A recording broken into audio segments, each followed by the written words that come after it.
We all have them. Across the country and around the world, millions of them have been sketched out in napkins and in notebooks, marked down in our to-do lists, and tucked away in the corners of our mind. Many of us might walk away with ideas for some by the end of this festival. Our faces light up when we talk about them. They're full of potential, excitement, and exploration. What are they? Our side projects. These are the ways through which we make our ideas come to life while learning new skills and creating something new.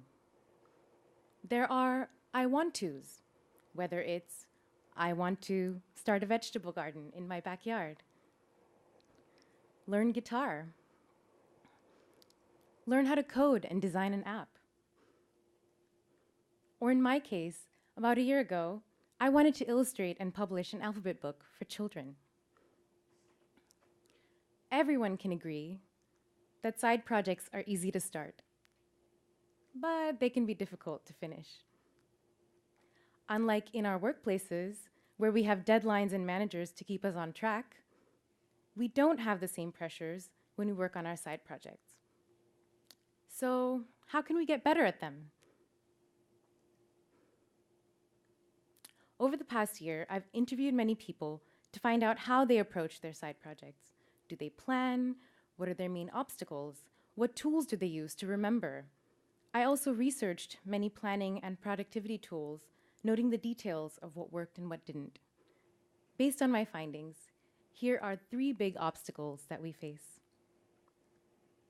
First, getting blocked. We make our tasks too broad and challenging. It makes it really difficult for us to get started, and it makes it difficult to cross things off of our list. Then we get lost in the weeds, especially if we're perfectionists. We tend to focus on one detail of what we want to do, and we lose sight of the bigger picture. And finally, we lose momentum. It's really easy to forget about our side projects. They are on the side, after all. We start with this great idea and momentum, and then life gets in the way. Priorities, work, distractions. Poof, our side project disappeared.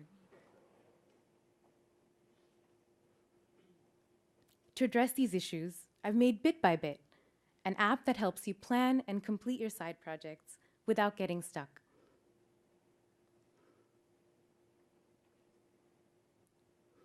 Meet Bitbot. He's your assistant in outer space, where your projects take shape. So that you don't get blocked, Bitbot encourages you to break down your daunting tasks. How? Every project is made of pieces and bits. Pieces are those large tasks within your project. When I was making my alphabet book, some of the pieces included illustrating the letters, writing all the poems, and making an ebook. Clearly, these pieces are all really big. It's hard to know how long they'll take to do or where to begin. That's why you can break down all your pieces into bits. Bits are those doable tasks that fit within pieces. Back in the alphabet book, let's break down illustrating all the letters. The bits for this would include things like drawing sketches for letters A through L, picking color palettes out, and scanning and importing my sketches into Photoshop. If you have more than 6 bits, you're encouraged to create a new piece.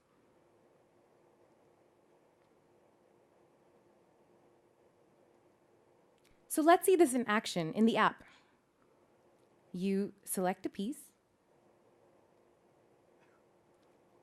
and add a bit inside. I've named this Determine Color Palettes.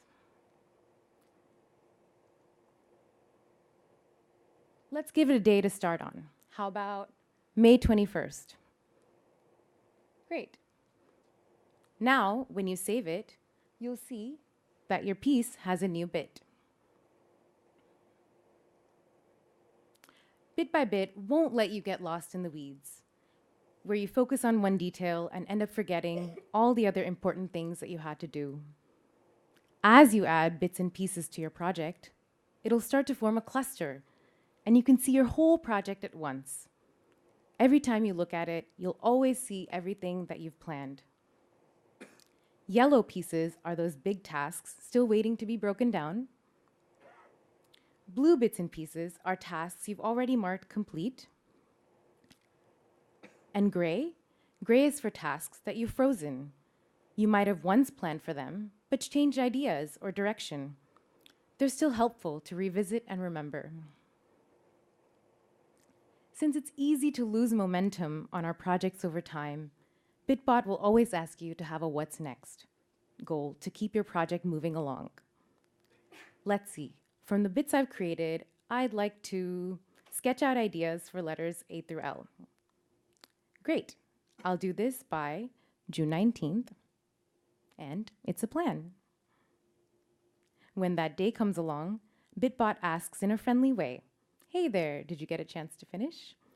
If yes, you get to pick a new bit to work on. If no, it's not a problem. Bitbot gives you many ways to move forward so that you're less likely to feel stuck. You can reschedule this bit.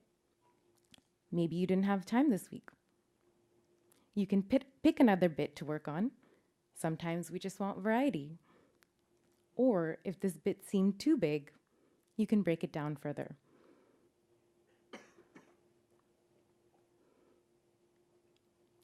By using the 3 principles of breaking things down, stepping back to see the bigger picture, and always having a what's next, your side projects will blossom. This makes Bit by Bit ideal for any project that you take on, whether personally or professionally. It's a great feeling to see your ideas that once started as a sketch or a what if take shape and form into something finished, like I did with my alphabet book. Thanks, Bitbot. My next project, creating a short animation. When you're working on your next project, remember, everything is achievable, bit by bit. Thank you.